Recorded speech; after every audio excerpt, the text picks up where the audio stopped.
Infinix smart 8 মাত্র 10,499 টাকায়, মানে 1 টাকা কম 15,000 টাকায় পাচ্ছেন সাইড মাউন্টেড ফিঙ্গারপ্রিন্ট সেন্সর এবং ডিসপ্লে হিসেবে পাচ্ছেন পাঞ্চুয়াল ডিসপ্লে এবং সাথে আরও পাচ্ছেন 5000 এমএএইচ একটি বড় ব্যাটারি।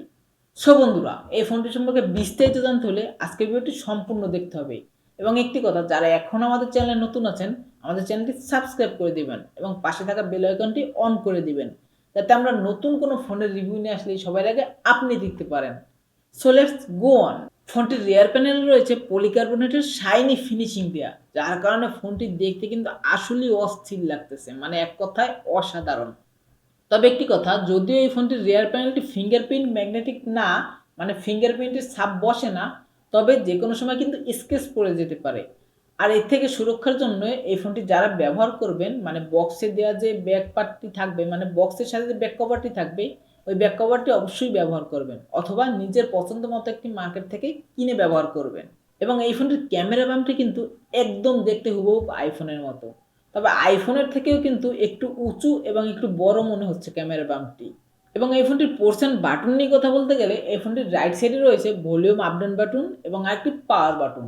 এবং এই পাওয়ার বাটনটি কিন্তু physical side mounted fingerprint sensor হিসেবে কাজ করবে, যেটা মোটামুটি খুবই ফাস্ট অ্যান্ড একুরেট। যদিও প্রাইসটা, মানে প্রাইসের ইটা মাথায় রাখতে হবে যে প্রাইস কীরকম, তারপরে কিন্তু বিবেচনা করতে হবে। এবং এই ফোনটির লেফট সাইডে রয়েছে একটি সিম কার্ড ট্রে, যাতে আপনারা দুটি সিম পাশাপাশি আরেকটি মেমোরি কার্ড ব্যবহার করতে পারবেন। এবং ফোনটির উপর দিকে কিছুই নেই এবং নিচের দিকে রয়েছে primary mic, main speaker, USB type C port এবং আরেকটি 3.5mm হেডফোন জ্যাক। তবে একটি কথা, এই ফোনটিতে কিন্তু কোনো নয়েজ ক্যান্সেলেশন মাইক্রোফোন থাকছে না। যদিও নয়েজ ক্যান্সেলেশন মাইক্রোফোনটা থাকলে ভালো হতো, তারপর মাথায় রাখতে হবে ওই যে দাম হিসেবে মেনে নেওয়া যায়, সমস্যা নেই। এবং ফোনটির ওয়েট 185 থেকে 90 গ্রামের আশেপাশে। তবে এই ফোনটির ফ্রন্টে পাচ্ছেন কিন্তু একটি পাঞ্চুয়াল ডিসপ্লে, এজন্য কিন্তু কোম্পানি একটি লাইক অবশ্যই পায়। সো লাইকটি কোম্পানিকে দিতে পারেন আর না পারেন, আমাকে তো দিতে পারেন, আমার ভিডিওতে একটি লাইক অবশ্যই দিয়ে যাবেন। এবং আরও রয়েছে 6.6 ইঞ্চির একটি আইপিএস এলসিডি প্যানেলের এইচডি প্লাস ডিসপ্লে এবং সাথে আরও রয়েছে 90 হার্জ রিফ্রেশ রেট এবং পিক ব্রাইটনেস হিসেবে রয়েছে 500 নিটস পিক ব্রাইটনেস এবং পিপিআই, মানে পিক্সেল ডেনসিটি হিসেবে রয়েছে কিন্তু 267 পিপিআই। তো এই ফোনটিতে কিন্তু পিক ব্রাইটনেস একটু কম তুলনামূলকভাবে। ইনডোরে খুব স্মুথলি ব্যবহার করতে পারবেন, ব্রাইটনেসের কোনো ঘাটতি মিলবে না। তবে ডিরেক্ট সানলাইটে যদি ব্যবহার করতে যান, সেক্ষেত্রে একটু ব্রাইটনেসের ঘাটতি মিলতে পারে। মাথায় রাখতে হবে ওই যে প্রাইস। ফোনটির চিন এবং বেজেল নিয়ে কথা বলতে গেলে যদিও একটু মোটা, তবে প্রাইস হিসেবে ঠিকঠাক আছে। এবং এই ফোনটিতে রয়েছে 5000 এমএএইচের একটি বড় ব্যাটারি, যেটিকে চার্জ করার জন্য থাকছে 10 ওয়াটের একটি ছোট চার্জার। তবে এই ফোনটিতে কিন্তু কোনো ফাস্ট চার্জার সাপোর্ট করবে না। আপনারা যারা ফাস্ট চার্জার দিয়ে চার্জ করার কথা ভাবছেন, তারা ওই ভুটটা মাথা থেকে নামিয়ে ফেলুন। এবং এই ফোনটিতে, মানে যে চার্জারটি দেওয়া আছে 10 ওয়াটের চার্জার, এটি দিয়ে ফোনটিকে ফুল চার্জ করতে সময় লাগবে 3 ঘন্টার মতো, মানে 2.5 থেকে 3 ঘন্টার মতো।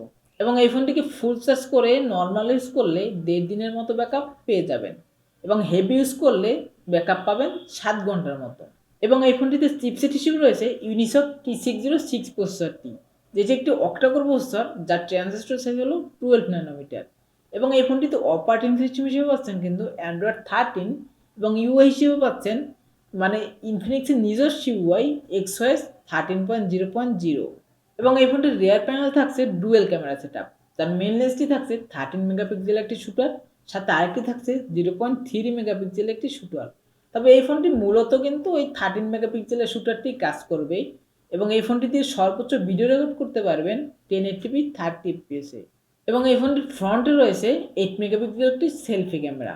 এবং এই ফোনটি কিন্তু বাংলাদেশ মার্কেটে শুধুমাত্র একটি ভ্যারিয়েন্টই পেয়ে যাবেন, সেটি হলো 4GB র্যামের সাথে 64GB রম। এবং এই ফোনটির র্যাম টাইপ হলো LPDDR4X। এবং এই ফোনটি দিয়ে নর্মাল গেম, মানে যদিও ফ্রি ফায়ার, পাবজি ওভাবে প্লে করতে পারবেন না, ফ্রি ফায়ার হালকা পাতলা ল্যাগিং করবে, মোটামুটি প্লে করা যাবে আর কি। তবে 2D গেমগুলো একদম স্মুথলি প্লে করতে পারবেন। সো বন্ধুরা, আজকের ভিডিও ছিল এই পর্যন্তই, দেখাবে নেক্সট ভিডিওতে।